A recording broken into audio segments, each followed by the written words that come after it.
Hey guys, tonight we're going to take a journey, not on a sleek, comfortable jet, but back in time to one of history's most fabled, yet utterly brutal, trade routes. Imagine this: you're standing on the edge of a vast, dusty plain, the sun a merciless orb in a sky that stretches endlessly. Before you, a long line of camels, laden with exotic goods, begins its slow, rhythmic sway.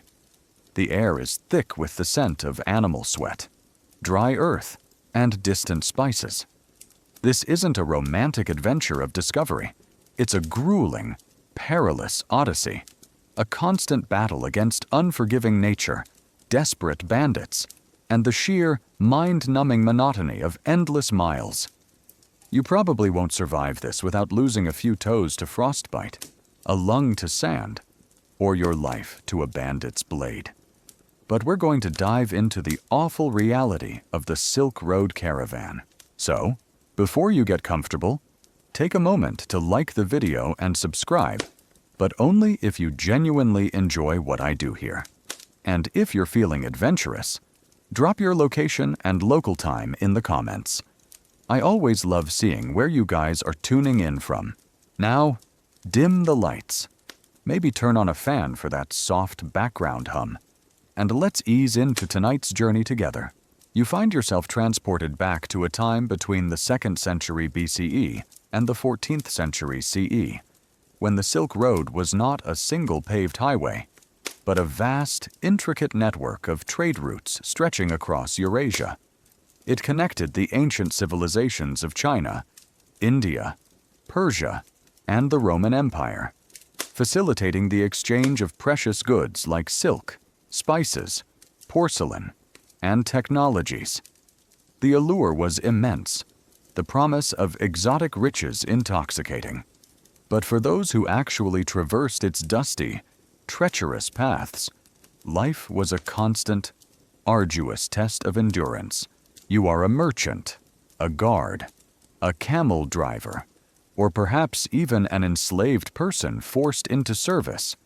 Your journey could take months, even years, covering thousands of miles across some of the most inhospitable landscapes on Earth.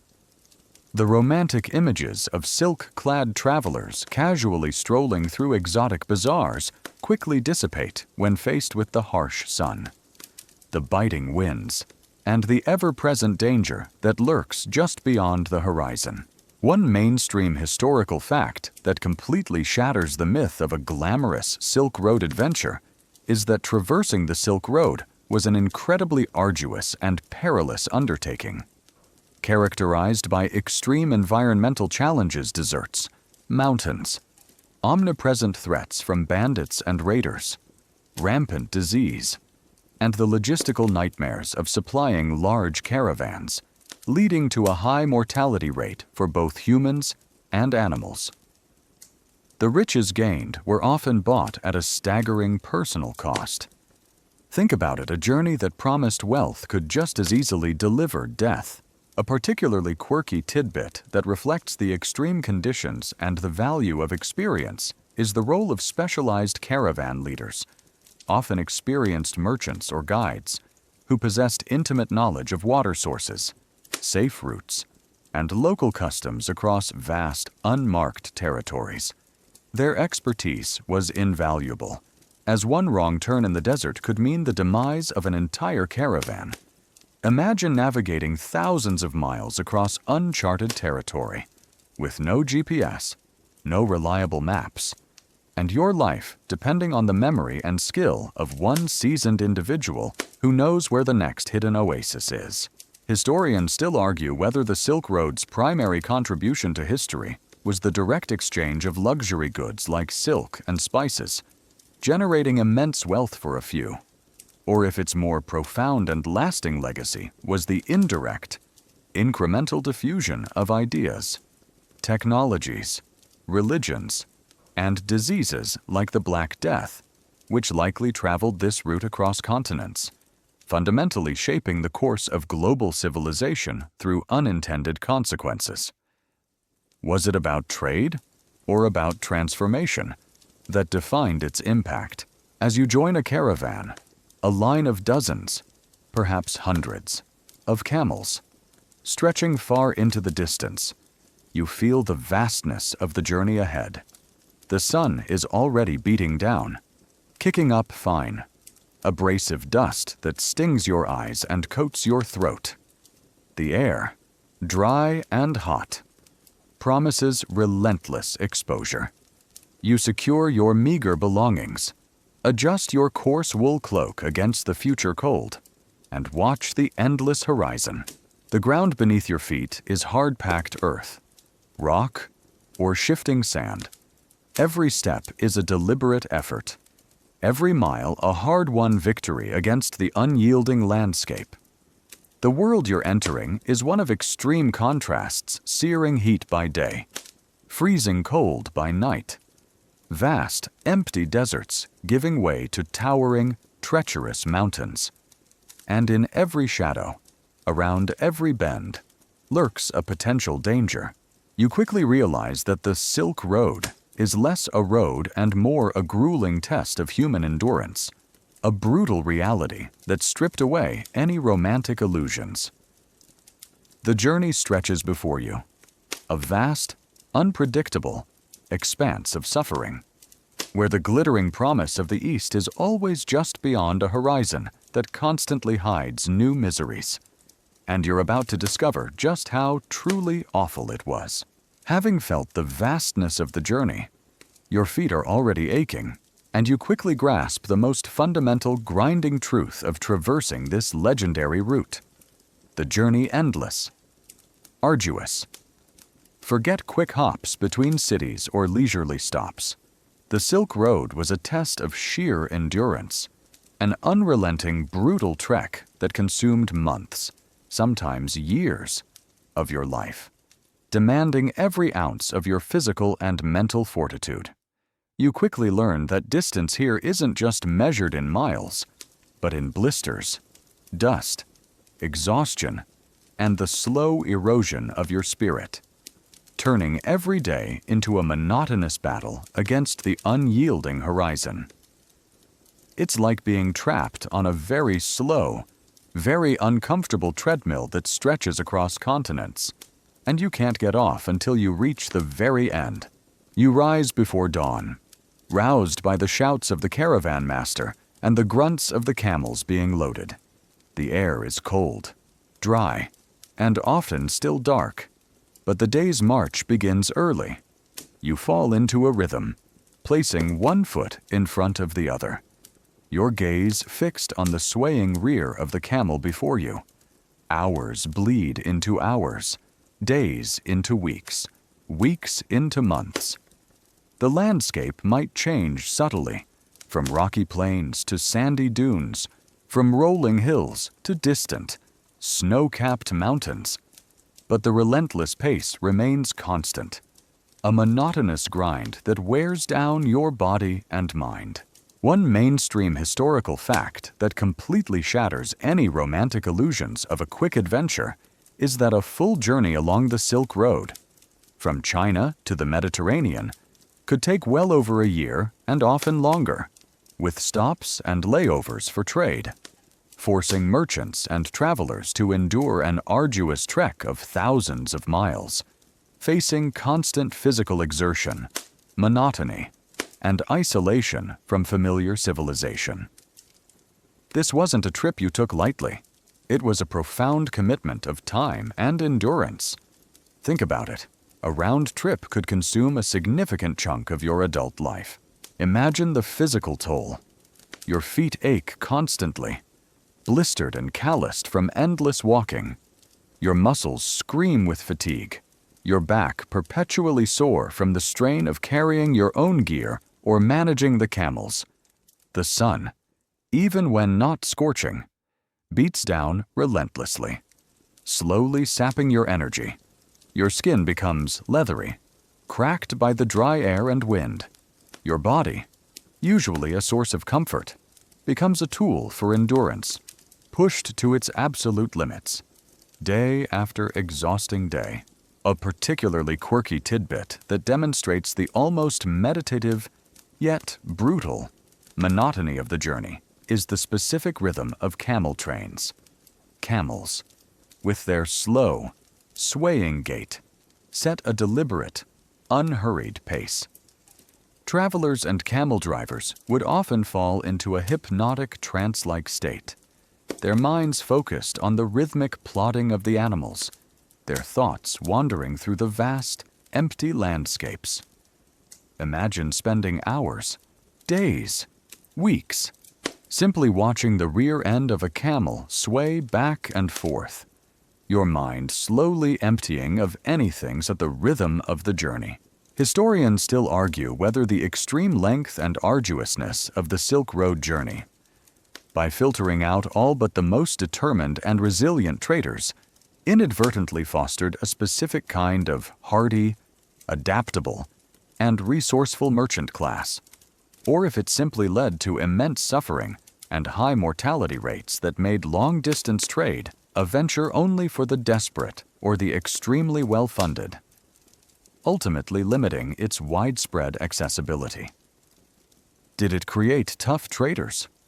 Or just break everyone else? Sleep offers little true rest. Nights are spent in makeshift camps, perhaps a crude tent pitched against the wind, or simply huddled beneath a camel for warmth.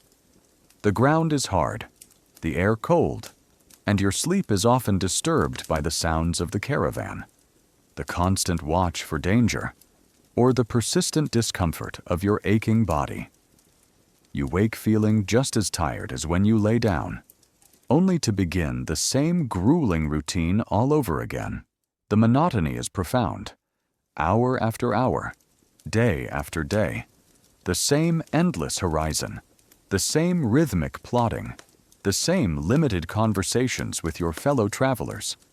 Your mind craves stimulation, variety, anything to break the relentless sameness. The beauty of the stark landscapes, the majesty of the mountains, offers fleeting moments of awe, but these are quickly overshadowed by the sheer, unyielding demand of the journey itself. Communication with the outside world is non-existent. You're completely cut off from your home, your family, your known world.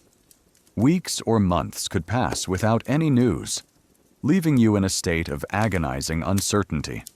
Remember that from Why Travel Sucked in the Roman Empire. Section 9. Communication slow, unreliable. The Silk Road was even worse. You're a tiny speck in a vast, indifferent landscape, utterly alone in your commitment to this endless trek. Water is carefully rationed. Food is meager and often unappetizing. We'll delve deeper into those joys later. Every resource is meticulously conserved. Every mile is a battle.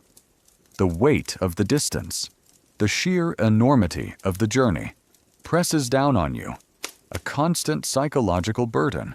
You feel the grit of dust between your teeth, the parched dryness of your throat, and the deep, pervasive ache in every muscle, every joint. You look at the endless horizon, knowing that it promises nothing but more miles, more effort, more endurance. The awful truth about the Silk Road caravan isn't just about its external dangers. It's about the relentless, soul-crushing reality of the journey itself. Your life is consumed by an endless, arduous trek across vast and unforgiving landscapes, making every single mile a hard-won victory against monotony, exhaustion, and the sheer, unyielding demands of distance, leaving you perpetually weary.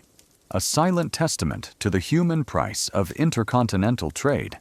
As your arduous journey across the Silk Road continues, the monotonous plains gradually give way to a new, utterly terrifying landscape, one that epitomizes the brutal reality of this ancient trade route. Desert scorching, waterless. Forget picturesque dunes and dramatic sunsets. These vast, arid expanses are merciless, dehydrating furnaces by day and chilling traps by night, posing an existential threat to every living thing. You quickly learn that survival here depends on absolute discipline with water, unyielding endurance against the elements, and a constant, gnawing fear that a single wrong turn or a lost water skin could mean a slow, agonizing death. It's like being trapped in a giant, perpetually hot oven that stretches for hundreds of miles, and your only guaranteed companion is unbearable thirst. You find yourself riding or walking across an endless sea of sand or gravel, perhaps the vast Taklamakan Desert, aptly named the place from which you never return. The sun beats down with a merciless intensity, baking the ground and radiating shimmering heat that distorts the horizon. The air is bone dry, scorching your nostrils with every breath, and dust, fine and abrasive, coats your throat, your eyes, and every inch of your exposed skin. You might try to squint through the glare, but the sheer vastness of the empty landscape, devoid of landmarks or shade, is disorienting, even terrifying. One mainstream historical fact that utterly defines the Silk Road's challenges is that major sections of the Silk Road traversed extremely arid and hostile deserts like the Taklamakan and Gobi, where water scarcity, extreme temperatures, scorching days, freezing nights, and blinding sandstorms posed constant, deadly threats, requiring caravans to meticulously plan water stops and carry extensive provisions to survive. These deserts were arguably the single most dangerous natural barrier on the entire route. Think about it: a wrong calculation about your water supply, and you're a goner. Imagine the constant, agonizing thirst. Your lips crack, your tongue feels like sandpaper, and every swallow is a painful effort. Water, carefully rationed, is a precious, life-sustaining commodity, measured out in sips rather than gulps. You watch your fellow travelers, their faces drawn and parched, their eyes bloodshot from the dust and glare, their movements becoming slower, more deliberate, as dehydration begins its insidious work. The thought of losing a water skin, or arriving at a dried-up oasis, sends a cold wave of terror through your body. A particularly quirky tidbit that demonstrates the ingenuity and desperation born of desert travel is the ancient practice of sometimes training messenger pigeons to carry tiny, rolled-up notes containing urgent messages across short stretches of desert. Rather than risking a human rider or an entire caravan for communication, imagine trusting your most vital message to a bird, hoping it doesn't succumb to the heat or get eaten by a hawk, simply because human travel is too dangerous. Historians still argue whether the perceived emptiness and desolation of the Silk Road deserts were primarily a reflection of their true geographical nature, making human habitation and sustained travel inherently difficult, or if the constant threat of banditry, which we'll cover later. Section 5 and intertribal conflict also contributed to the sparseness of settlements and the perception of extreme danger, making certain areas deliberately uninhabited for strategic reasons. Was it nature's barrenness or human conflict that made the deserts so terrifyingly empty?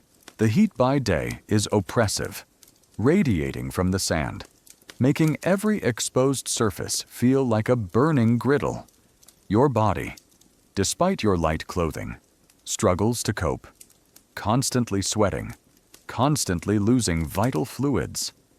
Then, as the sun dips below the horizon, the temperature plummets with astonishing speed. The nights are brutally cold, often freezing, forcing you to huddle for warmth under thick blankets or beside the camels, seeking shelter from the biting winds that sweep across the vast, empty expanse. The drastic temperature swings between day and night, a problem we'll explore more in a later section. Section 13 are a constant shock to your system, leaving you perpetually exhausted. Dust storms, or burin, are another terrifying peril. They can descend without warning, turning the sky an angry, opaque brown, reducing visibility to zero in an instant. The fine sand whips into your eyes, grinds between your teeth, and chokes your lungs, making it impossible to breathe. You huddle, covering your face, desperately trying to protect yourself and your precious supplies, knowing that such a storm could disorient the caravan, bury vital resources, or simply suffocate you where you stand.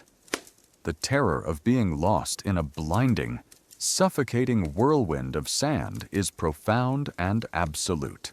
The monotony of the landscape adds to the psychological burden.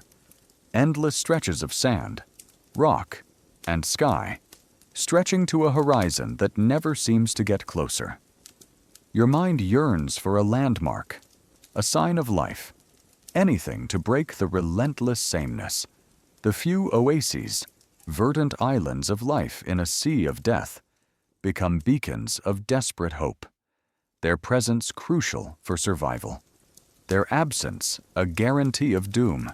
You feel the constant ache of thirst, the burning in your lungs from the dry, dusty air, and the gnawing fear that your water supply is dwindling with every passing hour. You gaze out at the endless, shimmering expanse of sand, knowing that its beauty masks an inherent, unyielding hostility. The awful truth about the Silk Road caravan isn't just about its length. It's about the brutal reality of its deserts. Your journey here is a continuous battle against scorching heat, freezing cold, blinding dust, and relentless thirst, transforming every mile into a desperate gamble with the raw, unforgiving power of nature, where the waterless wastes threaten to consume you whole. A constant, chilling reminder of the profound biological cost of traversing these ancient, deadly sands, even as your body struggles to adapt to the scorching, waterless deserts. The Silk Road caravan soon plunges into a starkly different, yet equally brutal, natural adversary. Mountains freezing, treacherous. Forget gentle rolling hills or picturesque peaks. These are the towering, unforgiving mountain ranges of Central Asia, the Pamirs, the Tian Shan, the Kunlun, where thin air, brutal cold, sudden blizzards, and perilous passes turn every upward climb into an agonizing battle against the elements and the sheer indifference of the landscape. You quickly learn that the beauty of these colossal peaks masks a chilling, life-threatening hostility, and that a single wrong step or a sudden change in weather could send you, or your entire caravan, plummeting into oblivion. It's like being forced to climb Mount Everest, but with hundreds of heavily laden camels, no specialized gear, and no rescue teams if things go wrong. You find yourself ascending a narrow, winding mountain path, high above the dusty plains. The air, once thick and heavy, now grows thin and biting, making every breath a conscious effort, burning your lungs, your body, already exhausted from the desert trek, protests the relentless uphill climb. The ground beneath your feet is treacherous loose scree, jagged rocks, or slippery ice, depending on the season. The vast, silent peaks around you loom ominously, their snow-capped summits reaching impossibly high into the biting, clear sky. One mainstream historical fact that utterly defines the sheer physical challenge of these sections is that the Silk Road traversed some of the world's highest and most dangerous mountain ranges, forcing caravans to navigate treacherous high-altitude passes often above 10,000 feet, endure extreme cold, sudden blizzards, and the constant risks of avalanches, rockfalls, and hypothermia, which often claimed lives and significantly delayed journeys. These mountainous segments were physical and logistical nightmares, often more feared than the deserts by experienced travelers. Think about it. You're walking across a frozen, unstable, incredibly tall death trap. Imagine the bitter cold.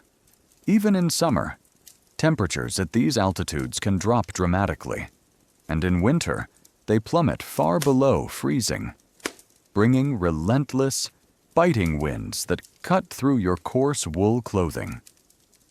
Your fingers and toes quickly grow numb, threatening frostbite.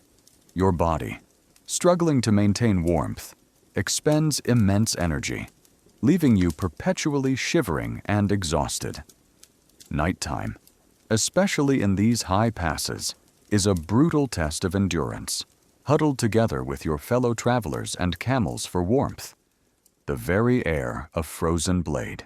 A particularly quirky tidbit that demonstrates the almost spiritual dread of these mountain passes is the historical accounts of travelers and even the local inhabitants leaving offerings, small cairns of stones, or prayer flags at the summits of particularly dangerous passes, hoping to appease mountain spirits or ensure safe passage.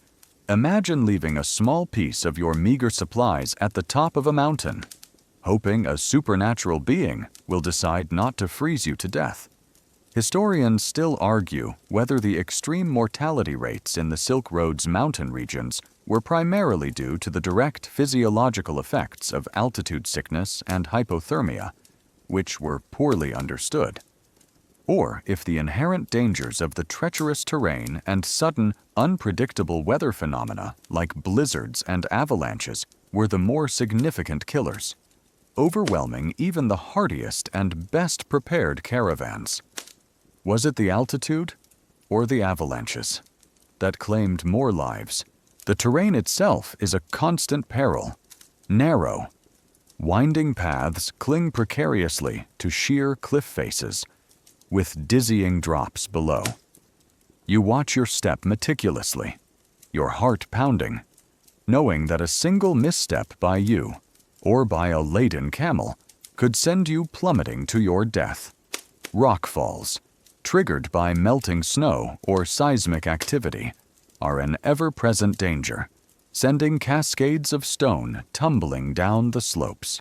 Sudden blizzards can descend without warning, trapping caravans for days or weeks, burying trails under feet of snow, and plunging temperatures to lethal levels. Disorientation is common in a whiteout, risking loss of direction and hypothermia. You might find yourself huddled in a makeshift shelter, shivering uncontrollably, listening to the roar of the wind and the hiss of driving snow, wondering if you'll ever see the sun again. Avalanches, silent and devastating, could sweep away an entire section of a caravan in an instant, burying men and animals under tons of snow and ice. The thin air at high altitudes also affects your body profoundly. You feel a constant shortness of breath, a dull headache, and a pervasive lethargy. Your mind might become foggy, your judgment impaired, making crucial decisions about navigation or safety even more difficult. The symptoms of altitude sickness, nausea, dizziness, extreme fatigue, are a constant companion, silently undermining your strength. You feel the biting cold seeping into your bones, the burning in your lungs from the thin, frigid air, and the profound, chilling sense of vulnerability against the immense, indifferent power of the mountains. You gaze up at the towering, snow-capped peaks, then down at the treacherous path, knowing that every upward step is a battle against the elements and your own limits. The awful truth about the Silk Road caravan isn't just about its deserts. It's about the brutal reality of its mountains. Your journey here is a continuous struggle against freezing temperatures, thin air, and treacherous terrain, transforming every high pass into a desperate gamble for survival, a constant, chilling reminder of the raw, unforgiving majesty and deadly hostility of the world's highest trade routes. Even as your body struggles to adapt to the thin, freezing air of the mountains, your vigilance is constantly strained by a far more insidious and ever-present danger. Bandits constant, violent threat. Forget the occasional highwayman. The vast, often remote stretches of the Silk Road were breeding grounds for ruthless brigands, desperate nomads, and remnants of disbanded armies, turning every bend in the trail into a potential ambush and every night's rest into a terrifying gamble with your life and your precious cargo. You quickly learn that your greatest enemy isn't always nature, but the cunning and brutality of desperate men, making every mile a silent, anxious assessment of potential ambush sites. It's like being perpetually trapped in a very deadly, very real Western movie, where the outlaws are always lurking, and the next shootout could be around any corner. You ride or walk, your eyes constantly scanning the horizon, the distant hills, the dense thickets alongside the trail. The vast, empty silence of the desert or mountain pass might feel peaceful for a moment, but your heightened senses detect the slightest anomaly, a distant dust cloud, an unusual rock formation, or the glint of metal where none should be. Your hand instinctively rests on the hilt of your dagger, or clutches your simple weapon. You travel as part of a caravan, a line of dozens, perhaps hundreds, of camels and their handlers, forming a tempting target for any predatory band. One mainstream historical fact that utterly defines the perilous nature of Silk Road travel is that banditry and raids by various groups, including nomadic tribes, renegade soldiers, and professional brigands, were a constant and pervasive threat throughout the Silk Road's history, targeting caravans for their valuable goods, silk, spices, gold, leading to frequent ambushes, violent clashes, and the capture, enslavement, or killing of travelers. The threat of human predation was often more immediate and terrifying than natural disasters. Think about it. Your greatest fear isn't dying of thirst. It's being cut down by a sword before you even know what's happening. Imagine the sudden ambush. You might be trudging along a narrow mountain pass or a secluded desert track. Suddenly, shouts erupt from the surrounding terrain. Arrows whistle through the air. Crude spears are thrown, and armed figures, often mounted on horseback, burst from hidden ravines or behind sand dunes, blocking your path. They are ruthless, desperate, and often outnumber your caravan's guards, and they view your valuable cargo and your very lives as their rightful plunder. A particularly quirky tidbit that demonstrates the ruthlessness and the caravan's grim preparations is the common practice among well-organized caravans of having designated scouts who would ride ahead, sometimes for miles, to spot potential ambushes or suspicious activity, risking their lives to provide early warning. Imagine riding ahead of a long line of vulnerable people, knowing your job is to literally be the first one to get shot at if there's danger. Also, everyone else has a chance to prepare. Historians still argue whether the persistent problem of banditry along the Silk Road was primarily a reflection of weak central authority in the vast, often ungoverned borderlands between empires, making lawlessness inevitable, or if it was also an economic consequence of the immense wealth flowing through the region, creating powerful incentives for desperate individuals and organized groups to prey on passing caravans, thus constantly fueling the cycle of violence regardless of political control.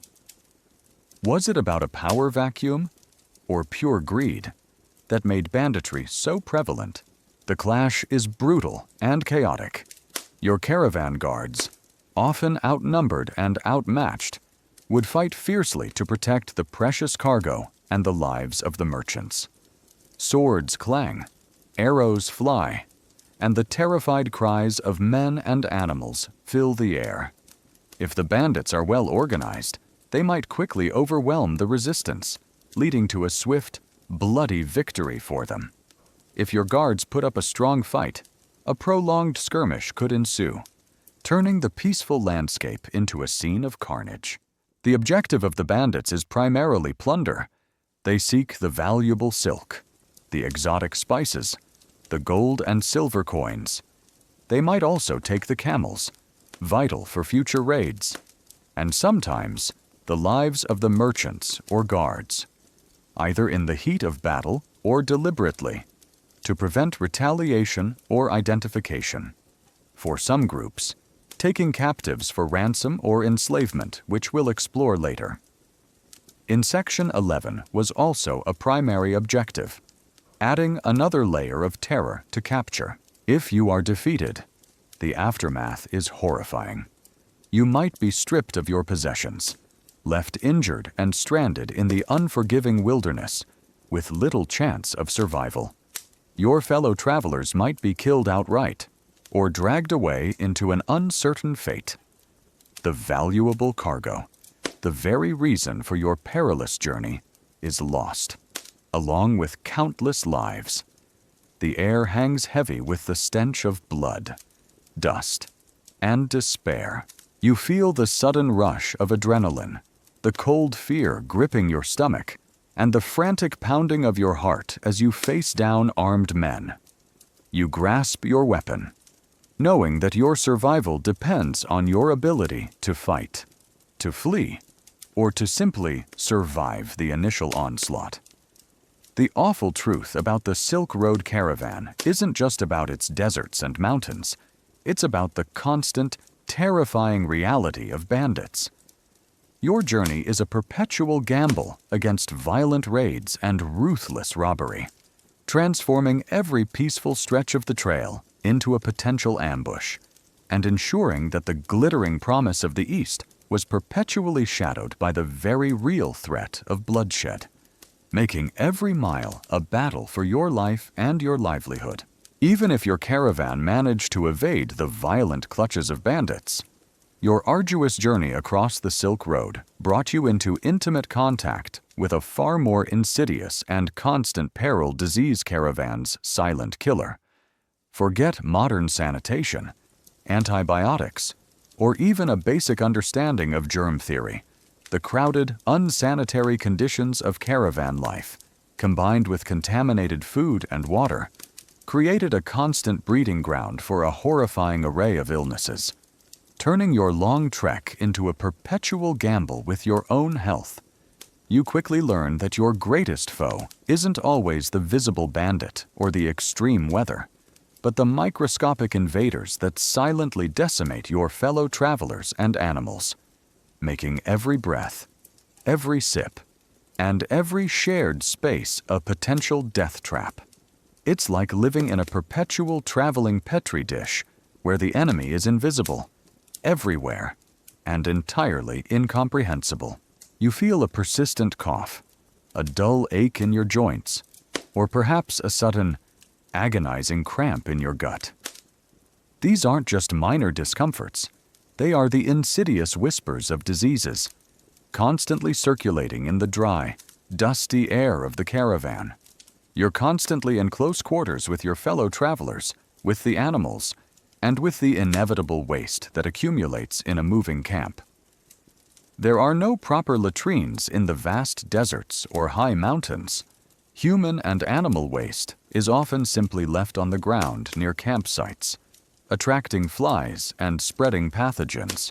One mainstream historical fact that utterly defines the unglamorous reality of Silk Road travel is that disease was a pervasive and devastating killer along the Silk Road, with caravan members and their animals suffering from rampant infections like dysentery, typhoid, smallpox, and various fevers, exacerbated by poor sanitation, contaminated food and water, exhaustion, and the close proximity of diverse populations, leading to high mortality rates.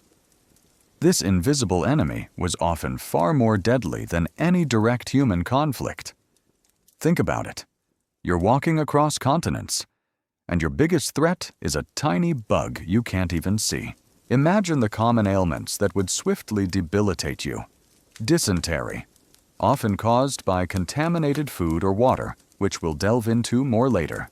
Section 7 would lead to agonizing stomach cramps, relentless diarrhea, and rapid dehydration, often proving fatal in a remote wilderness with no medical care.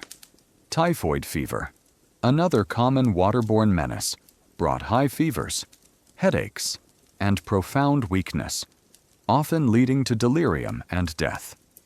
You would see fellow travelers collapse by the side of the trail, too weak to continue, their bodies ravaged by these relentless digestive diseases, their suffering a common, yet terrifying sight. A particularly quirky tidbit that reflects the historical link between trade routes and disease is the theory that the Silk Road was a primary conduit for the spread of various devastating epidemics, including the Black Death, which originated in Central Asia and spread westward along these very trade routes in the 14th century. Imagine being a merchant unknowingly carrying the literal plague across continents, merely by trading goods and sharing campsites. Historians still argue whether the Silk Road's profound impact on the global spread of diseases was primarily due to the constant movement of diverse populations, humans, animals, and their parasites over vast distances, acting as vectors, or if the frequent presence of unsanitary conditions at caravanserai resting points. Section 9 and the close confinement of large groups of travelers also played an equally significant role in facilitating rapid disease transmission along the route. Was it the movement, or the conditions, that made the Silk Road such a disease superhighway? Beyond digestive illnesses, other infectious diseases were rampant. Smallpox, a devastating viral illness, would sweep through caravans, leaving survivors disfigured and scarred, or simply claiming countless lives, with no vaccine or understanding of contagion. Various fevers, from malaria in certain marshy oases to unknown bacterial or viral infections, would leave men delirious and weak. Collapsing in the desert heat or freezing in the mountain passes, parasitic infections were also common, picked up from contaminated water or food, or from the ubiquitous presence of insects. These could lead to chronic fatigue, organ damage, and a range of debilitating symptoms, slowly draining your energy and making you more susceptible to other, more acute illnesses. Medical care, when available, was rudimentary. At best, think back to those Roman and Egyptian doctors. Section 9 of their terrible jobs. Caravan leaders or local healers might offer herbal remedies, poultices, or magical incantations, but they had no understanding of germs, no antibiotics, and no effective treatments for systemic infections. A minor wound could easily fester into a fatal infection. Your body's own resilience, or sheer luck, was often your best, and only Tisha's defense. You feel the persistent irritation in your throat from the dust, the occasional chills, and the profound, chilling realization that your body is constantly battling an unseen enemy. You cough, your chest heaving, and you watch helplessly as your fellow travelers sicken and die around you, their bodies often buried hastily in unmarked graves by the side of the trail. The awful truth about the Silk Road caravan isn't just about its physical dangers, it's about the pervasive, relentless reality of disease. Every breath, every sip, every meal carries a hidden threat. Your life is a constant, desperate battle against invisible killers, making your body a fragile vessel in a world teeming with pathogens, and ensuring that the glittering promise of the East was perpetually shadowed by the silent, terrifying scourge of sickness. A grim reminder of the profound biological cost of traversing these ancient, deadly trade routes. Even if your body somehow miraculously fought off the invisible killers of the caravan's pervasive diseases, your constant, gnawing struggle against the most basic necessities of life remained food and water scarcity, contamination, forget fresh, balanced meals, or readily available pure water. Along the Silk Road, sustenance was a relentless challenge, with provisions often meager, unappetizing, frequently spoiled, and dangerously contaminated, turning every bite and every sip into a cautious gamble with your very survival. You quickly learn that hunger and thirst are your most constant companions, and that finding enough to eat and drink is often a more pressing concern than dodging bandits or surviving a sandstorm. It's like being on a perpetual, very long, very dusty camping trip. But your food is always stale, your water is always questionable, and resupply is a distant dream. You reach into your saddlebag or pannier for your daily rations. Your typical meal consists of dried flatbread, hard and often brittle, perhaps a handful of dried fruits if you're lucky, and they haven't spoiled, and a piece of incredibly tough, heavily salted or dried meat like that from the Viking diet. Section 3 of How the Vikings Diet Was Terrible. These provisions, carefully measured, are designed for extreme longevity, not for culinary delight. The air is dry, dusty, and often hot, making every bite feel like chewing sandpaper, and every swallow a labor. One mainstream historical fact that utterly defines the dietary challenges of Silk Road travel is that caravans relied almost entirely on extremely durable, non-perishable provisions. Dried bread, cured meats, dried fruits, nuts, due to the immense distances and harsh environments, leading to monotonous diets often lacking in fresh produce, while water sources along the route were scarce, often contaminated, and carefully rationed, posing constant risks of malnutrition and waterborne illness. Every meal was a survival strategy. Think about it. Your entire trip relies on food that's designed to last for years, not days. Imagine biting into that dried flatbread. It's flavorless, hard, and often infested with weevils, those tiny beetle larvae. You pick them out, or simply chew them down, because sustenance is paramount.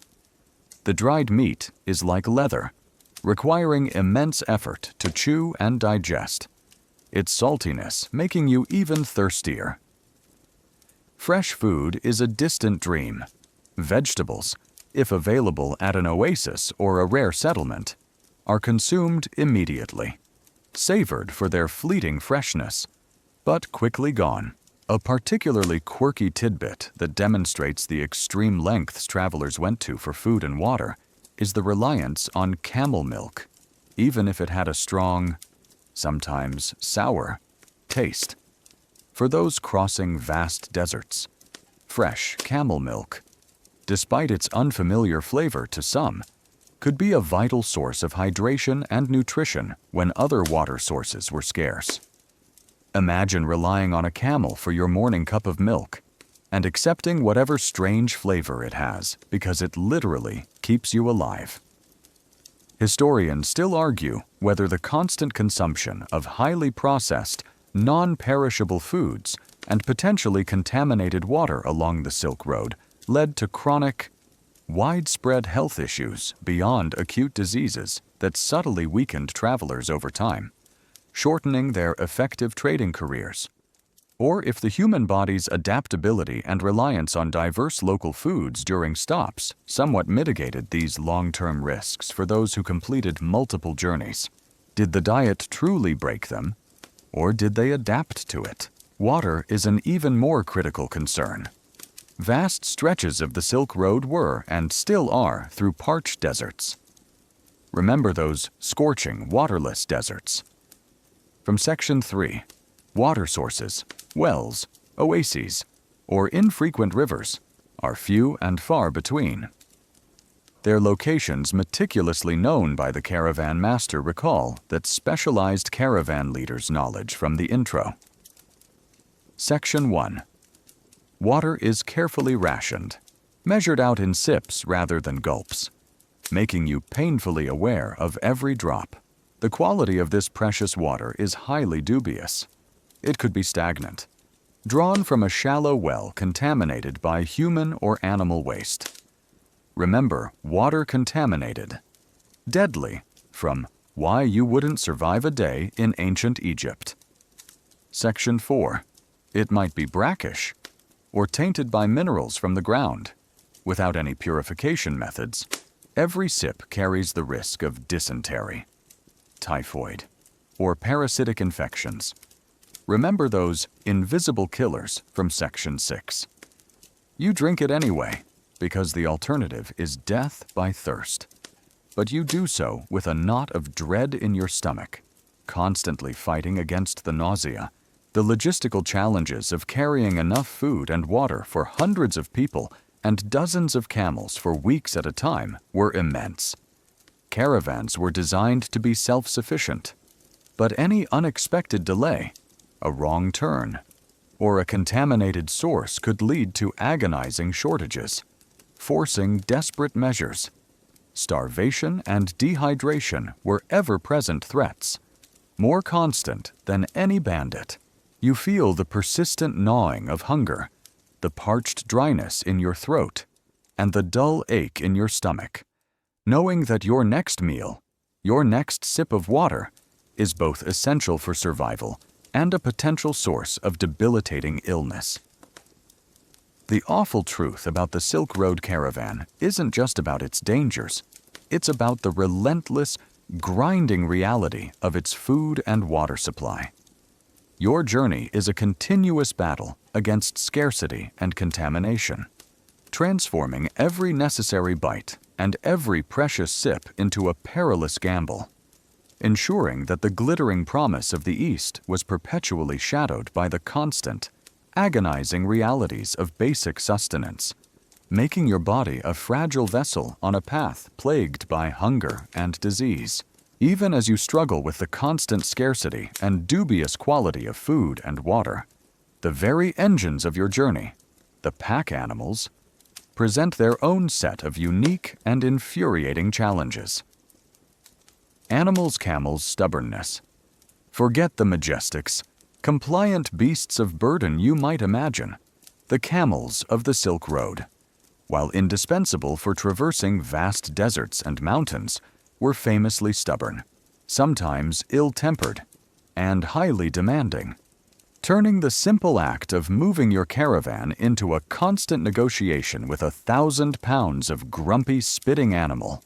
You quickly learn that your life and your cargo are utterly at the mercy of a beast with a mind of its own, and that managing these colossal, often cantankerous creatures is a daily test of patience, strength, and occasional exasperation. It's like being a very tired, very stressed-out manager of a team of enormous, furry, opinionated, and highly effective teenagers who might occasionally bite you. You walk alongside your assigned camel, or perhaps lead a small string of them, feeling the subtle sway of their gait. They are formidable creatures, perfectly adapted to the harsh desert and mountain environment's long legs for traversing sand, thick pads on their feet for rough terrain, and the ability to go for days without water a lifesaver in those scorching, waterless deserts from Section 3. Their humps, filled with fat, provide vital energy reserves. But these physical advantages come with a distinct personality. The air is filled not just with the familiar smells of dust and human toil, but with the musky scent of camel fur, and the occasional, surprisingly loud, gurgle or groan from the animals.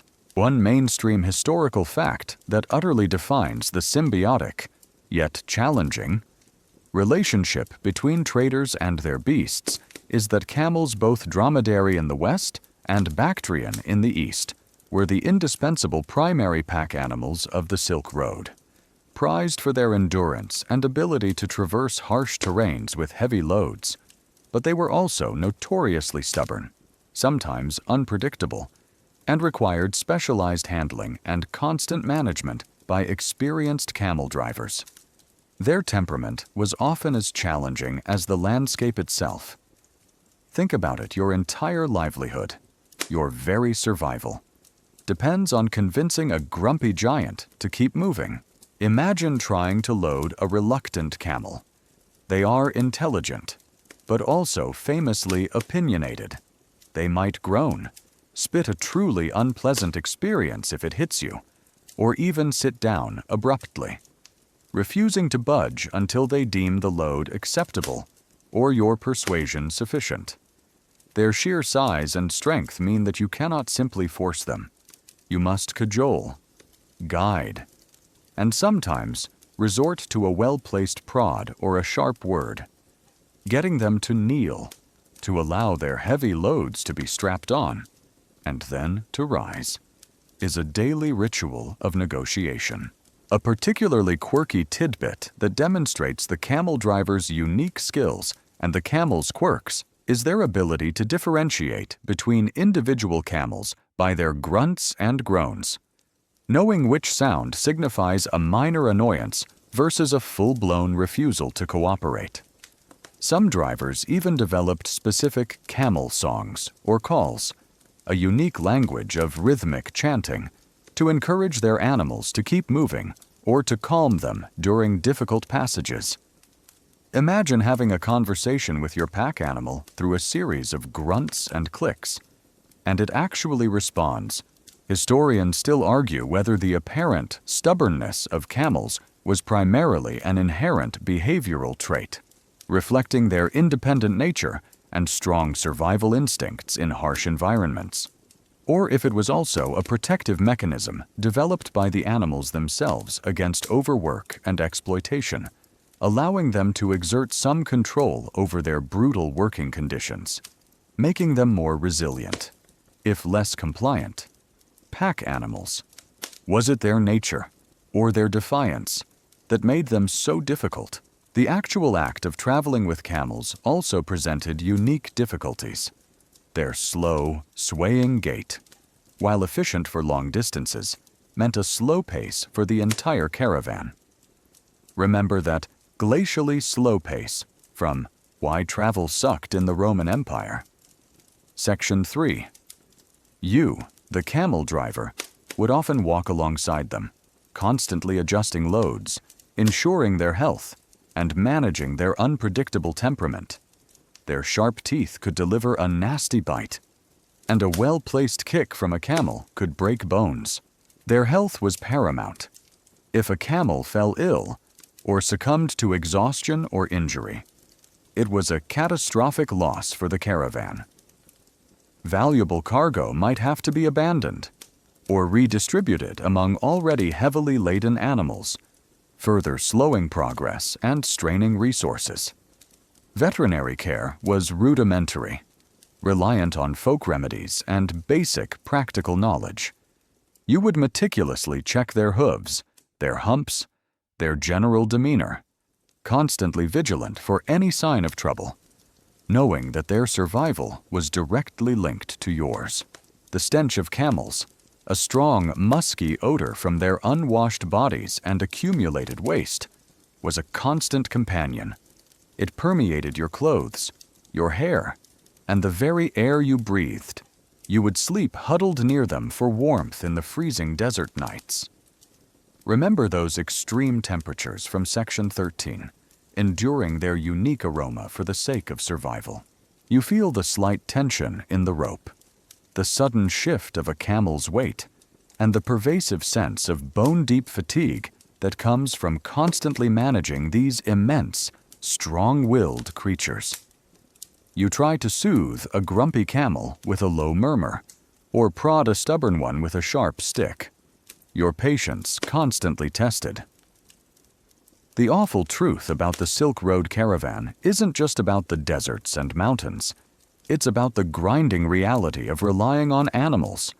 Your journey is a continuous test of wills against the famous stubbornness of camels, transforming your indispensable pack animals into living, breathing, and often infuriating challenges, ensuring that every mile gained was a testament not just to human endurance, but to your ability to coax, convince, and occasionally curse your way across the brutal heart of the ancient world.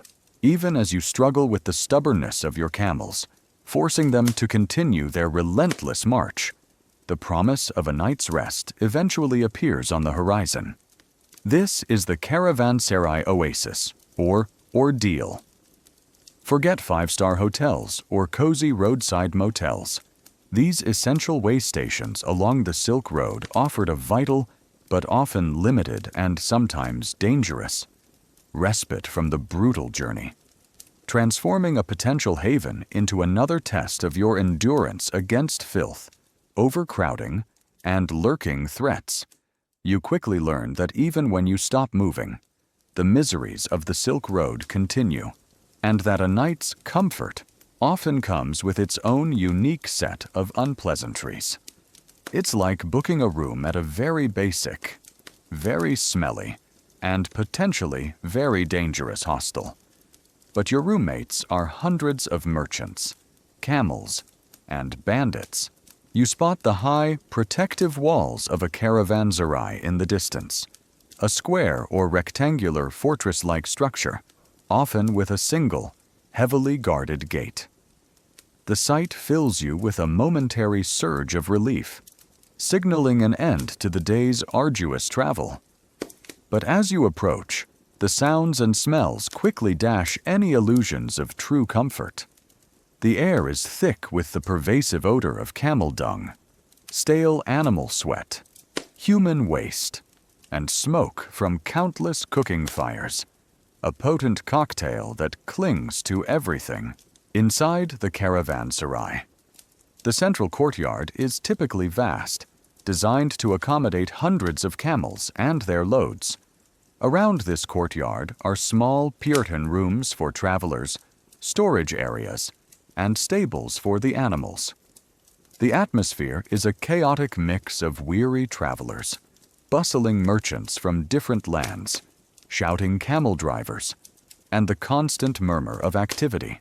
One mainstream historical fact that utterly defines the dual nature of these essential stops is that caravanserais along the Silk Road served as vital fortified roadside inns, providing secure lodging, water, and basic supplies for caravans.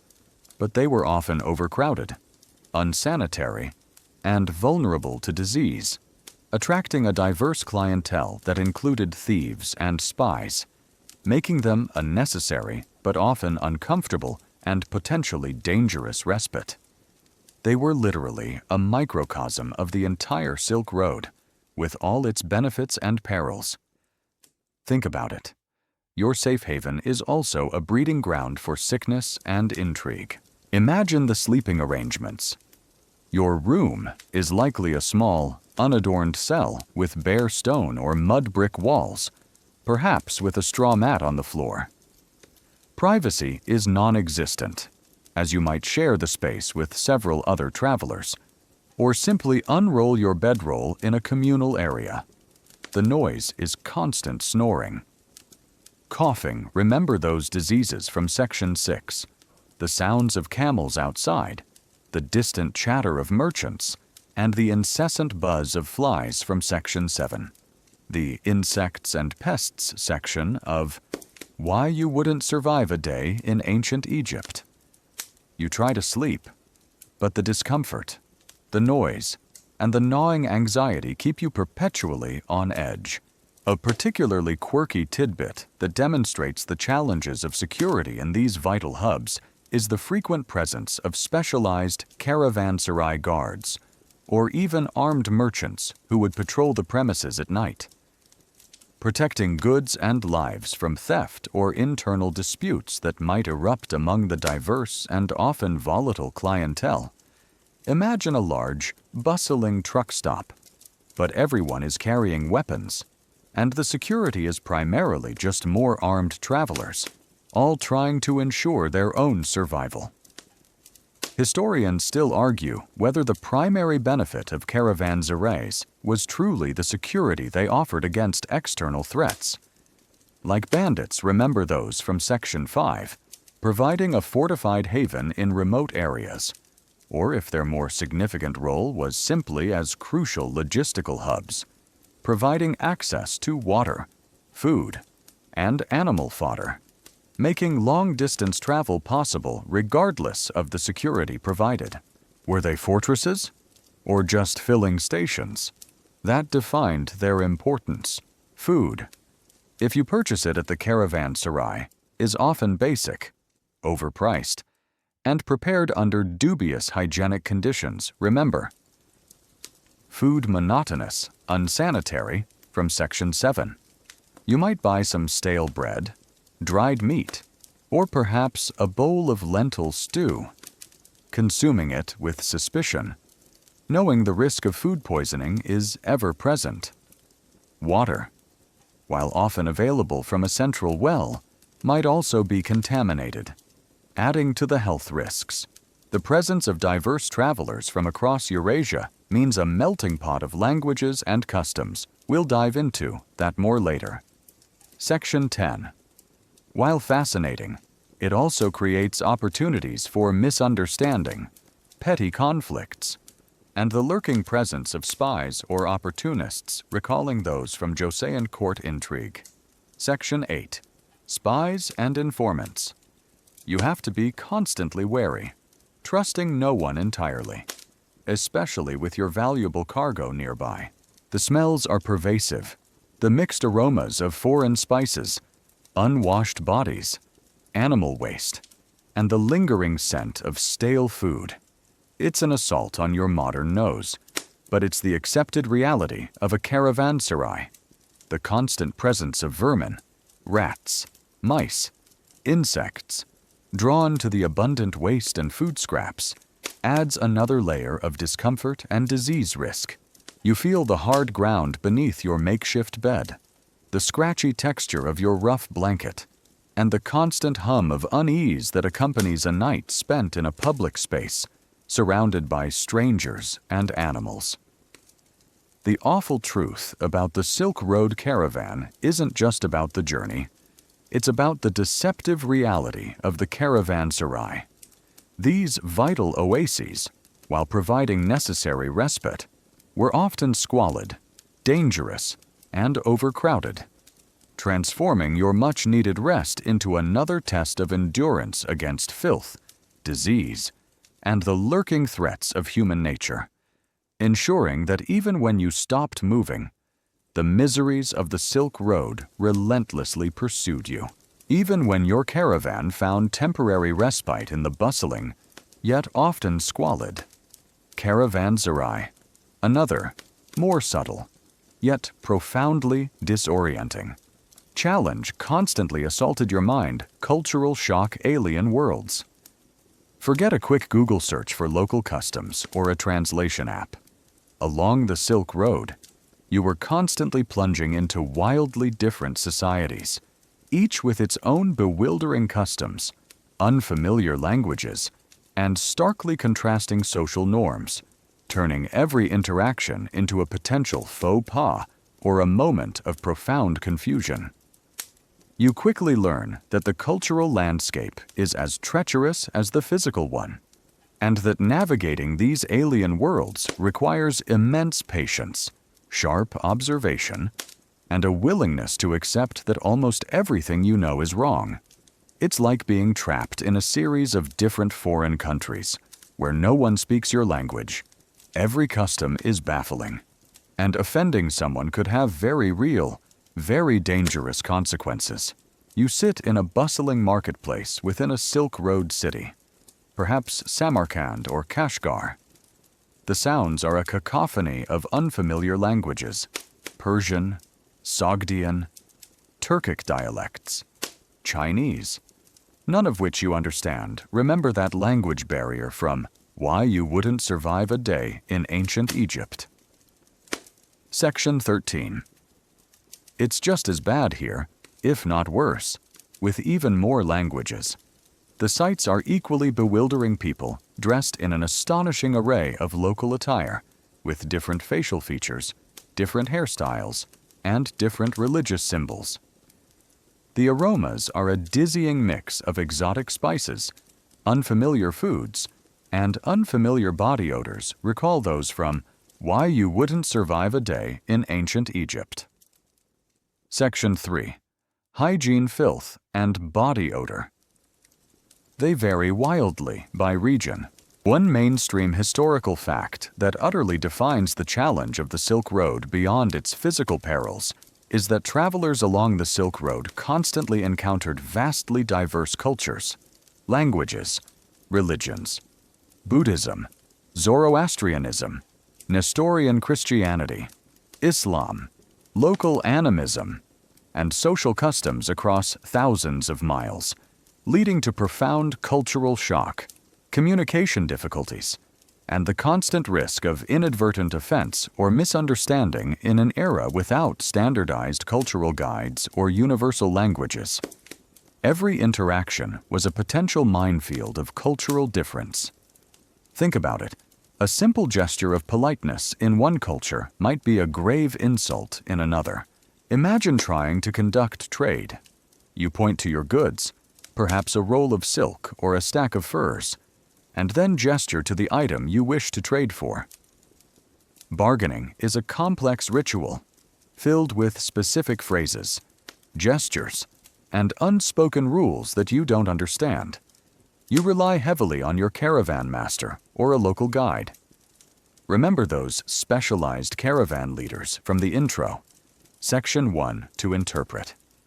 But even then, nuances are lost, and misunderstandings are common. You fear being cheated or inadvertently insulting a powerful merchant due to your ignorance of local etiquette.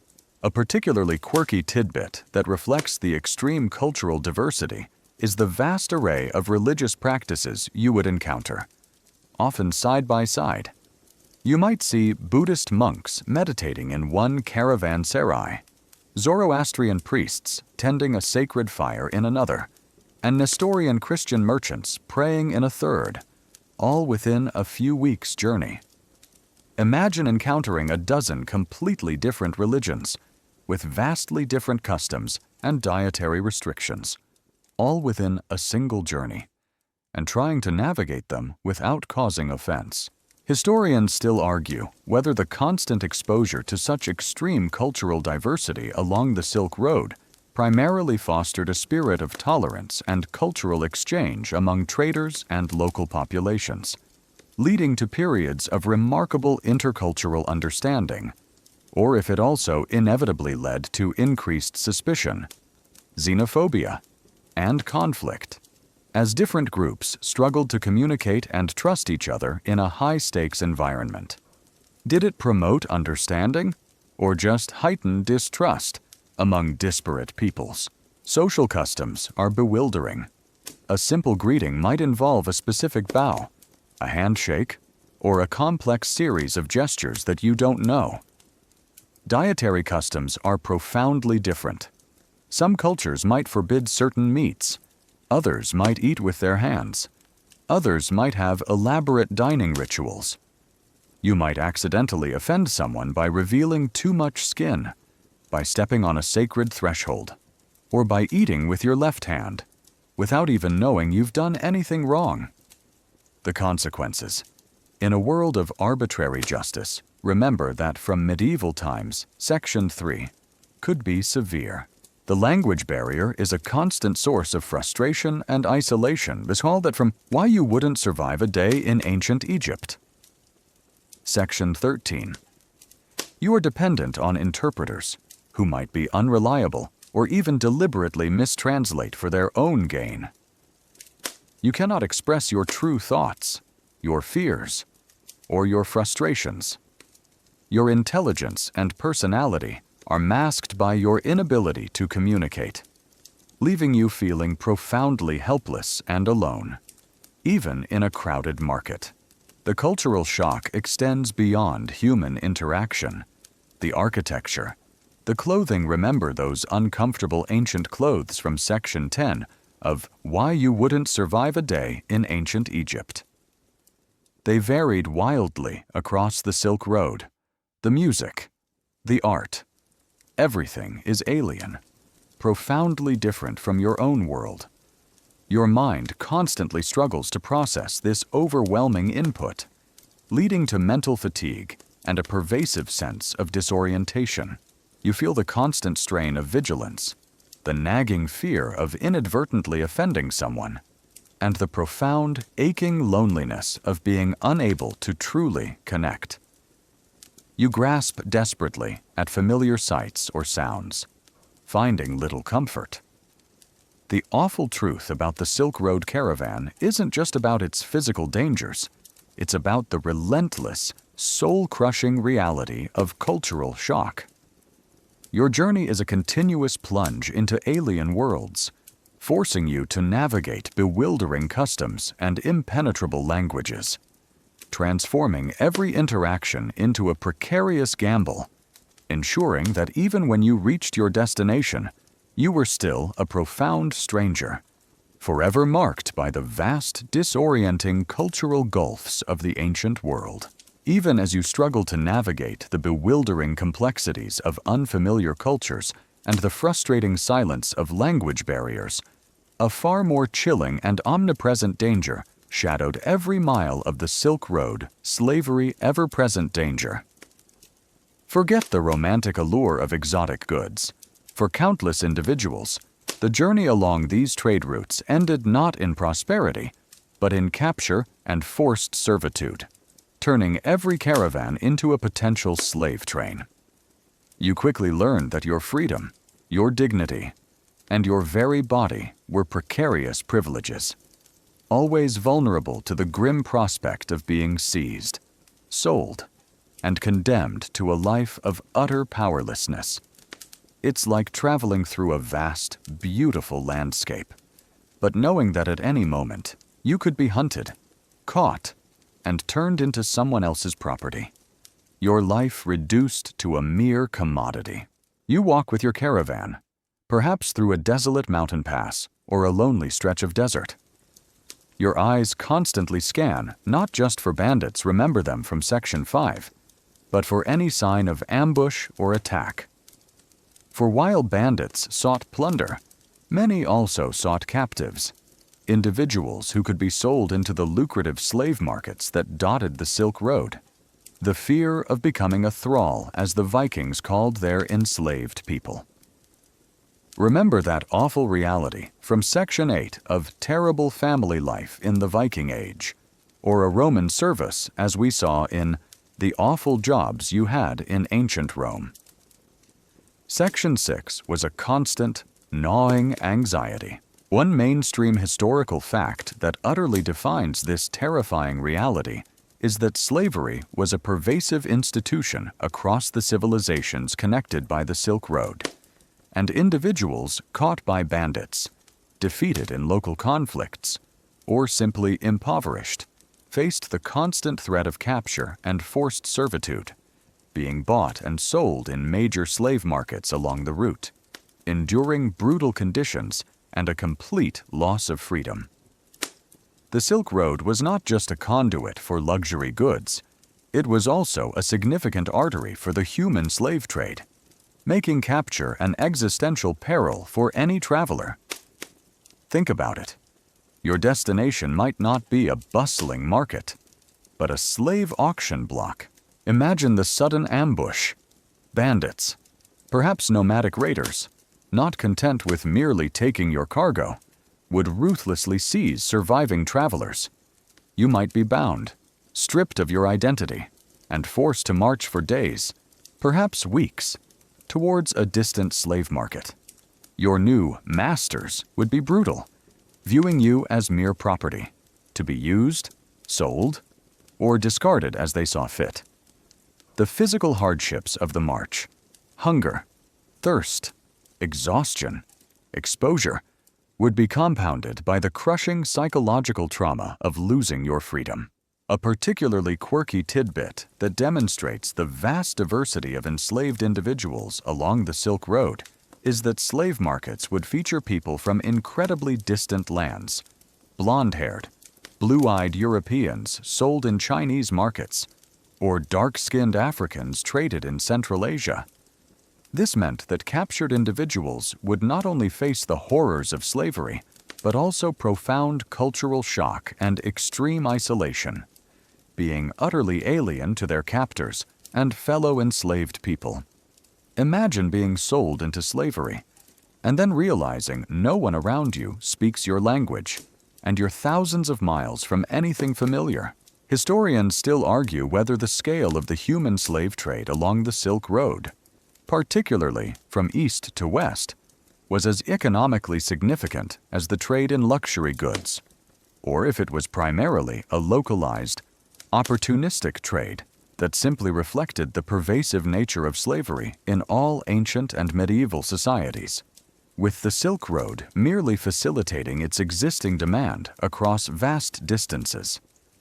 Was it a major economic driver, or just a grim sideline that moved so many human lives? Your value as an enslaved person would be determined by your physical strength, your skills, if any, your youth, and your gender. Strong men might be destined for brutal labor in mines like those awful Roman ones. Section 5 of awful jobs or quarries, or as rowers on galleys. Women and children might be sold into domestic servitude, concubinage, or agricultural labor. Your entire existence would be defined by endless toil, lack of choice, and constant vulnerability to the whims of your owner. The social stigma was absolute. You would lose your name, your family, your identity. You couldn't own property, testify in court, or make any decisions about your own life. You were utterly at the mercy of your owner, with no legal recourse and no hope of escape in a world where slave catchers and eager buyers were always present.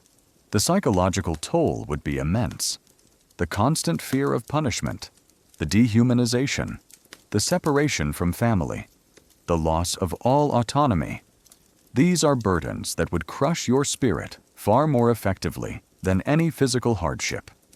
You would become a silent, enduring presence, your face a mask of resignation, your spirit slowly eroding under the weight of bondage.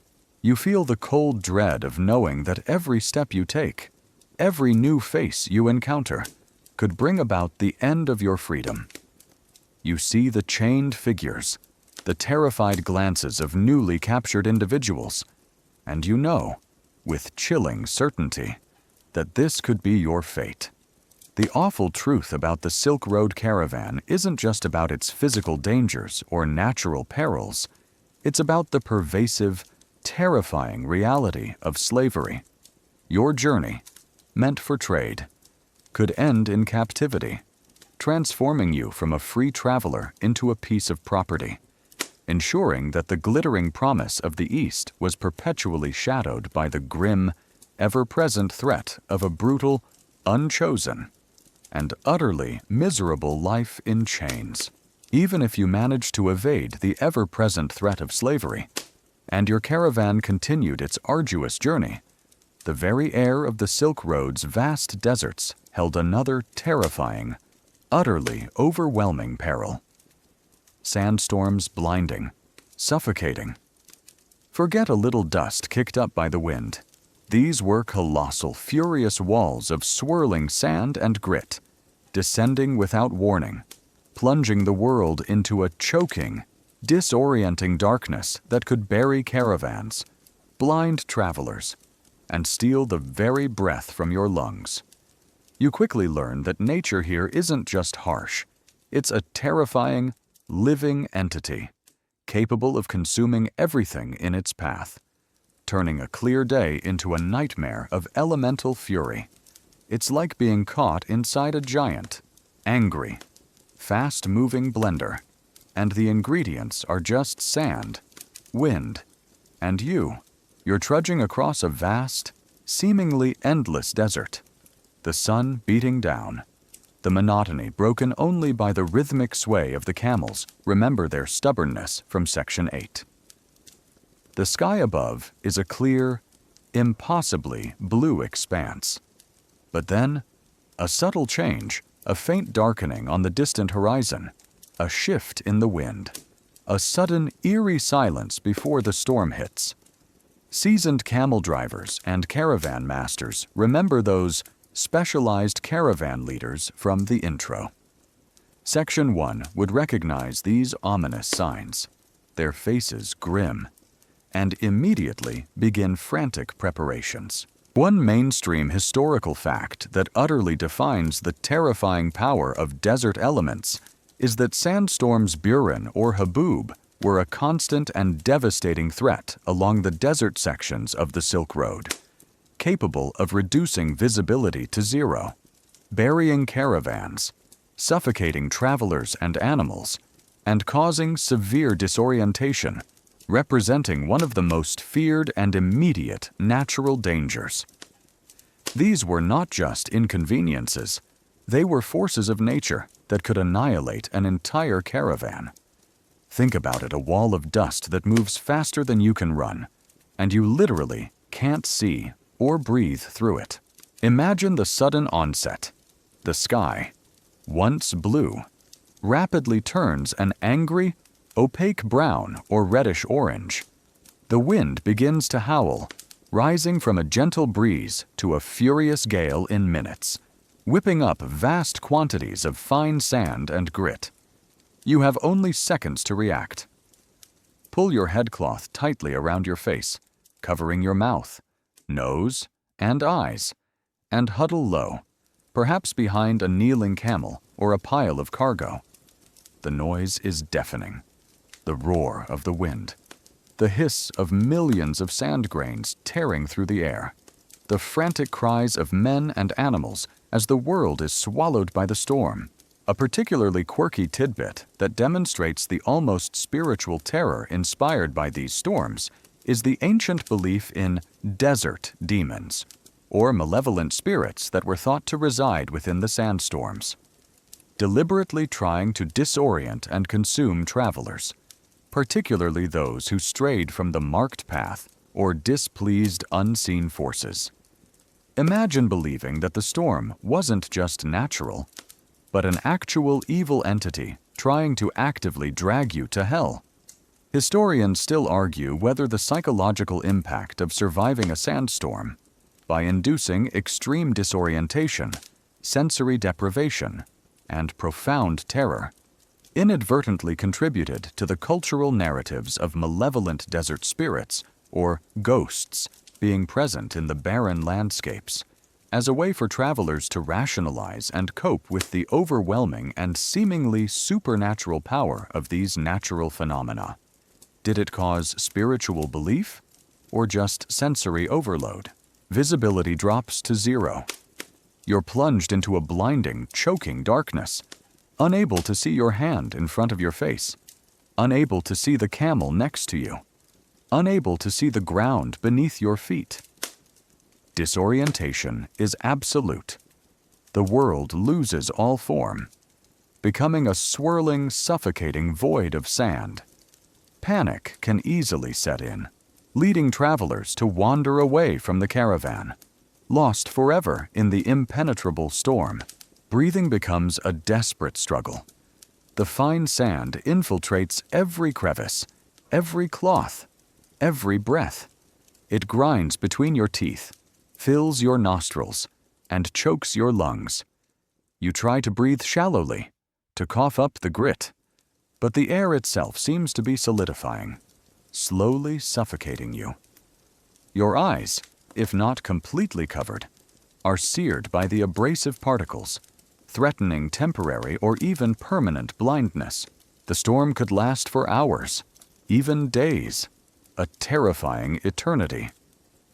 When it finally subsides, the world emerges transformed. Familiar landmarks might be buried under new dunes, trails obliterated. Your camels, if they survived, might be disoriented or buried in sand. Your cargo could be scattered, lost, or damaged, and the bodies of any unfortunate travelers caught fully exposed might be partially buried or simply vanished, leaving no trace. The sheer destructive power of the storm leaves an indelible mark on both the landscape and the survivors. You feel the sand grinding against your skin, the raw burning in your lungs, and the profound, terrifying knowledge that your very breath could be stolen by the invisible, furious force of the wind. You huddle. Shivering from the cold, the temperature can drop sharply after the sun is blocked, and the sheer terror. The awful truth about the Silk Road caravan isn't just about its external dangers, it's about the relentless, terrifying reality of sandstorms. Your journey is a continuous battle against nature's furious dust, transforming every clear day into a potential nightmare, ensuring that the glittering promise of the East was perpetually shadowed by the overwhelming, blinding, and utterly suffocating power of the desert winds, a constant, chilling reminder of the utter vulnerability of human life in the face of nature's unbridled fury. Even if you managed to survive being blinded and suffocated by a raging sandstorm, your body was constantly under assault from another, more insidious, environmental tormentor along the Silk Road. Extreme temperatures day to night. Forget the mild fluctuations of your modern climate-controlled world.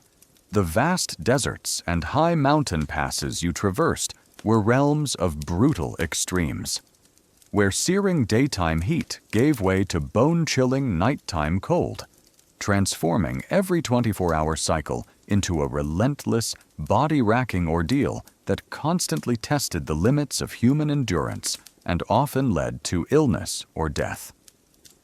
You quickly learn that nature here isn't just about big, dramatic dangers. It's about a constant, subtle, yet profoundly debilitating assault on your very physiology, pushing your body to its breaking point with every sunset and sunrise. It's like living inside a giant, malfunctioning oven that constantly switches between being scorching hot and freezing cold, and you can never escape. You're trudging across a vast desert plain, the sun beating down with a relentless intensity that makes the sand shimmer and radiates heat upwards. Remember those scorching, waterless deserts from Section 3. Your skin is parched, your lips cracked, and your entire body is drenched in sweat. You feel the dizziness of the heat, the constant thirst, and the profound drain of energy. Your coarse wool clothing, chosen for its versatility, feels suffocating. Yet you dare not shed it entirely, knowing what awaits after dusk. One mainstream historical fact that utterly defines the physiological challenge of Silk Road travel is that caravans routinely experienced extreme diurnal temperature swings, with scorching desert days often over 138 degrees Celsius, giving way to freezing nights, sometimes below 32 degrees Celsius, particularly in high-altitude deserts, leading to constant thermal stress, dehydration by day, and hypothermia by night, which significantly impacted the health and survival of travelers and animals. This relentless shift was a constant biological burden. Think about it. Your body is constantly working overtime, first to cool itself down, then to warm itself up, every single day. Imagine the transition as the sun begins to dip below the horizon. The heat, which was your enemy just moments ago, rapidly vanishes. The temperature plummets with astonishing speed, sometimes by 50 degrees Fahrenheit 28 degrees Celsius or more within a few hours. The dry desert air, which felt so oppressive by day, now becomes a cold, biting blade, cutting through your sweat-dampened clothes and chilling you to the bone. You quickly pull out extra layers, huddle close to your fellow travelers or the camels, desperately seeking warmth. But the cold seems to seep into your very bones. A particularly quirky tidbit that reflects the caravan's adaptation to these thermal extremes is the strategic timing of their marches. Caravans would often travel during the cooler hours of the night in deserts to avoid the intense daytime heat, relying on starlight and experienced guides for navigation, only to then huddle for warmth and rest during the bitter daylight cold of the early morning. Imagine literally switching your entire daily schedule to avoid extreme temperatures. Turning night into day for travel, historians still argue whether the extreme temperature fluctuations, by causing constant physiological stress and exacerbating existing conditions like respiratory illnesses from dust, were a more insidious and pervasive killer along the Silk Road than sudden, dramatic events like sandstorms or bandit attacks, silently weakening travelers over the long term. Was it the shock of the cold, or the drain of the heat, that subtly killed more? Hypothermia is a constant threat during the freezing nights, especially if you're exhausted. Undernourished. Remember those scarcity contamination food issues from Section 7, or wet from sweat or unexpected rain? Your body, struggling to maintain its core temperature, begins to shiver uncontrollably. Confusion, disorientation, and a profound lethargy can set in, leading to a dangerous loss of judgment that could leave you vulnerable to other dangers or simply unable to function. You huddle as close as possible to the warmth of the camels. Remember their stubbornness. Section 8, but also their warmth. Their large bodies radiating precious heat. The physical demands of constant thermal regulation are immense. Your body is perpetually working to adapt. First, sweating profusely to cool down, then burning precious calories and energy to generate warmth. This constant physiological stress, day in and day out, leaves you perpetually exhausted, weakening your immune system and making you more susceptible to disease. Recall those Caravan's silent killer illnesses from Section 6. Your sleep, already fitful from discomfort and vigilance, is further disrupted by the biting cold or shivering. Even in the mountains, remember, freezing, treacherous. Section 4. The problem of extreme temperatures persists, though with different nuances. The air is always thin and cold, but the sun can still scorch, and the biting winds can steal body heat even more rapidly. The challenge is just as acute. Demanding constant vigilance and adaptation, you feel the searing heat on your face, then the rapid onset of bone-chilling cold that permeates your very being, and the profound exhaustion from your body's constant battle against the elements. You shiver, pull your thin blanket closer, and long for a temperature that simply stays the same for more than a few hours. The awful truth about the Silk Road caravan isn't just about its external dangers or its sheer length. It's about the relentless, body-racking reality of extreme temperatures. Your journey is a continuous cycle of brutal heat and freezing cold, transforming every day into a physical torment that relentlessly wore down your body, ensuring that the glittering promise of the East was perpetually shadowed by the profound, constant misery of simply trying to stay alive in a world of unyielding thermal extremes. Even if your body miraculously survived the relentless assault of extreme temperatures, the constant threat of sandstorms, and the myriad of other physical perils, the ultimate barrier for most attempting the Silk Road was not a geographical one, but an economic one. Cost astronomical expense. Forget cheap flights or budget road trips. Undertaking any significant journey along the Silk Road demanded immense, often prohibitive, amounts of wealth, goods, and resources, making it a venture largely reserved for the very rich or those backed by powerful states. You quickly learn that the allure of exotic goods came with a price tag that few could ever afford. transforming the dream of trade into a privilege inaccessible to the vast majority. It's like trying to travel the world, but every single mile costs you a year's salary, and the only currency accepted is rare gemstones. You stand in a bustling market at a major Silk Road crossroads, perhaps in Samarkand or Dunhuang. You watch merchants meticulously haggling over prices, their faces grim with the weight of their investments. Your own meager coins, if you are a common laborer or guard, feel utterly insignificant compared to the vast sums of silver, gold, and precious goods changing hands. The very air seems to hum with the immense financial stakes of every transaction, every caravan's journey. One mainstream historical fact that utterly defines the exclusive nature of Silk Road trade is that the immense costs associated with traversing the Silk Road, including purchasing valuable cargo like silk, hiring numerous camels and guards, paying numerous tolls and taxes at various checkpoints, and covering long-term living expenses for personnel, made it an astronomically expensive undertaking, accessible primarily to wealthy merchants, imperial envoys, or those backed by significant capital. This inherent high-cost limited participation to a select few. Think about it, your startup capital would need to be enough to buy a small country in today's money. Imagine the initial investment required to even begin a Silk Road journey. You'd need to acquire your primary cargo, precious silk from China, rare spices from India, or valuable furs from the steppes. These were not cheap items.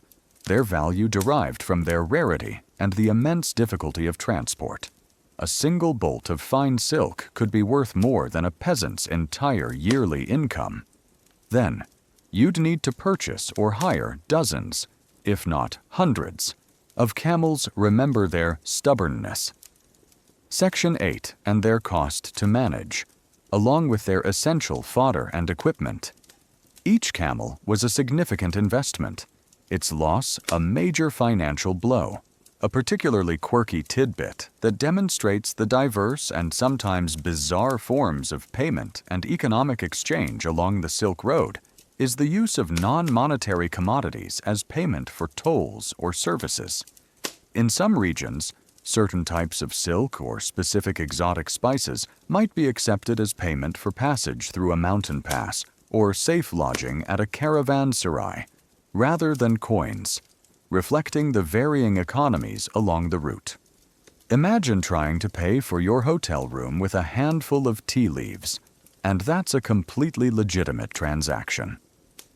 Historians still argue whether the astronomical costs and high risks of Silk Road trade primarily contributed to its overall decline in later centuries, as maritime routes became more efficient and less costly, or if the consistent demand for its unique, high-value luxury goods ensured its economic viability for specific products, despite its inherent difficulties, perpetuating its existence for millennia. Did its cost kill it? Or did its unique goods sustain it? Beyond the initial investment in cargo and animals, the operational costs were relentless. You'd need to pay wages for your guards, camel drivers, and other personnel, often for months or years. You'd face numerous tolls and taxes at every kingdom, every city, every mountain pass, and every river crossing. Recall those corruption, extortion everywhere issues from Why Travel Sucked in the Roman Empire. Section 13. These levies, often arbitrary and subject to the whims of local officials, could quickly drain your coffers, food and water for your large caravan. Remember how scarce and dubious they were from Section 7. Food and water scarcity, contamination. They had to be purchased or sourced at significant expense from the scattered oases or settlements along the route. Any unexpected delays like those from seasonal delays from Why Building a Castle Sucked. Section 12. Or diversions caused by bandits would incur additional costs, eating into already thin profit margins. The risks were immense, and so was their financial impact. Loss of cargo due to banditry. Section 5. Death of camels from disease or exhaustion. Section 6. Or the entire caravan perishing in a sandstorm. Section 12. Any of these disasters meant catastrophic financial ruin, leading to immense personal debt or even enslavement. Recall that ever-present danger from Section 11. Insurance as you know it didn't exist. Losses were borne directly by the merchant. You feel the constant pressure of dwindling funds, the fear of unexpected expenses, and the immense weight of the capital tied up in your caravan, knowing that every mile is a gamble. You watch your limited resources disappear, one payment, one tax, one purchase at a time. The awful truth about the Silk Road caravan isn't just about its physical dangers. It's about the profound, relentless reality of its astronomical expense. Your journey, meant for trade and profit, transforms into a constant, high-stakes financial tightrope walk, ensuring that the glittering promise of the East was perpetually shadowed by the overwhelming burden of its prohibitive cost, making it a dream accessible to only a minuscule fraction of the ancient world, and a ruinous gamble for all involved. After enduring the endless, arduous journey, the scorching, waterless deserts, the freezing, treacherous mountains, the constant violent threat of bandits, the pervasive diseases, the scarcity and contamination of food and water, the infuriating stubbornness of camels, the questionable comforts of the caravanserai, the bewildering cultural shock, the ever-present danger of slavery, the blinding and suffocating sandstorms, the body-racking extreme temperatures, and the astronomical expense, you finally emerge from our journey through the Silk Road caravan to confront its complex and enduring legacy silk's price. Human toll. The Silk Road. A name synonymous with exotic wonders and the romantic exchange of cultures, was indeed a monumental achievement that shaped global history. But its glittering promise was built upon a foundation of unimaginable human suffering, relentless hardship, and countless unrecorded lives consumed by its brutal realities. You realize that every luxurious bolt of silk, every precious spice, carried not just a price tag, but the invisible weight of human endurance, pain, and death. It's like looking at a beautifully woven tapestry and realizing that every thread represents a single, arduous step taken by a nameless traveler. Often at great personal cost, you reflect on the stark contrasts. The fabled goods, silk, spices, porcelain, gems, were the treasures that fueled empires, inspired myths, and connected civilizations across continents. This exchange of material wealth, but also of ideas, technologies, and religions, fundamentally transformed the course of human history, leading to periods of immense prosperity and cultural flourishing.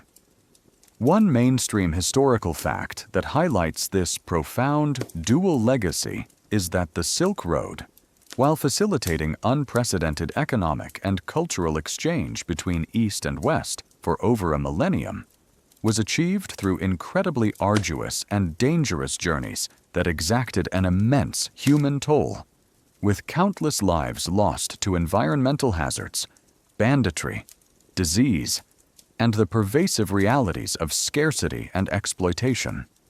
Its historical significance is inseparable from its human cost. Think about it.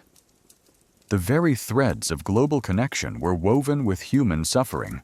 Imagine the countless individuals who embarked on these journeys, not just the famous explorers or the powerful merchants, but the camel drivers, the guards, the porters, the enslaved, and the families who relied on their perilous treks.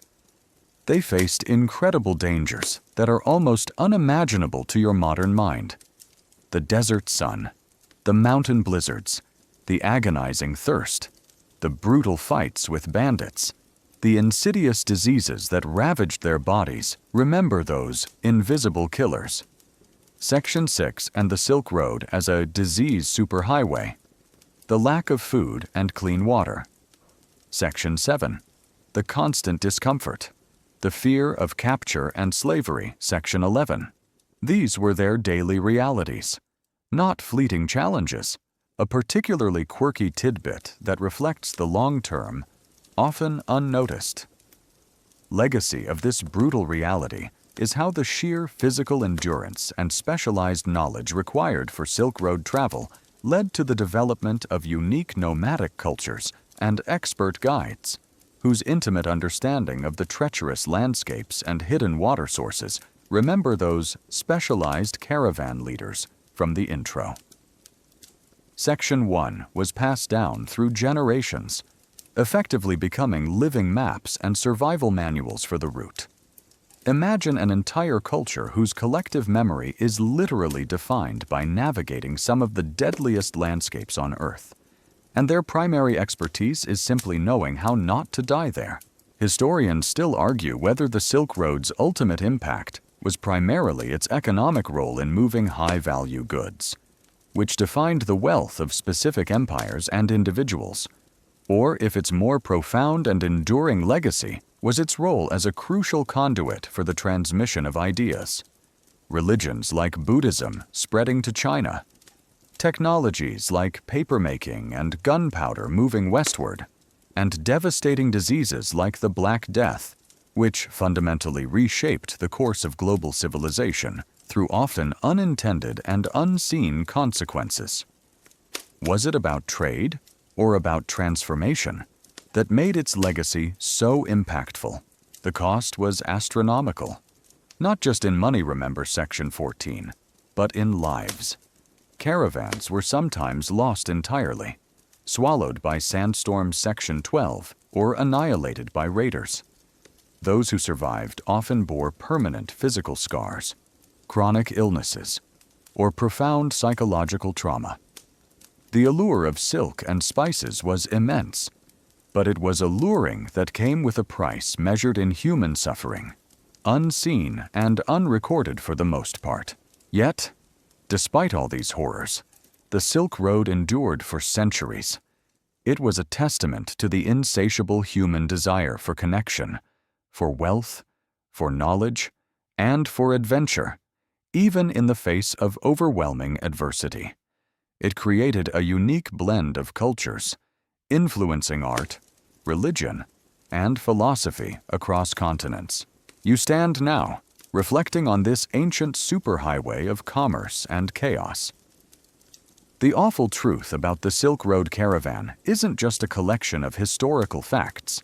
It's a profound, chilling reminder that the foundations of global connection and immense wealth were built upon a staggering human cost, etched into the very dust and sand of Asia.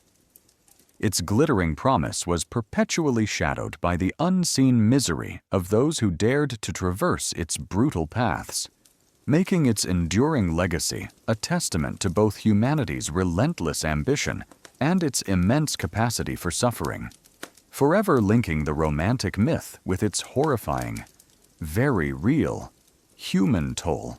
Now, as the endless caravan fades into the soft light of your bedside lamp, and the whispers of ancient travelers grow quiet, let the stillness of your room embrace you. The scorching deserts, the freezing mountains, the lurking bandits, and the profound misery of the Silk Road are safely in the past, part of a history that now dissolves into the gentle hum of your fan.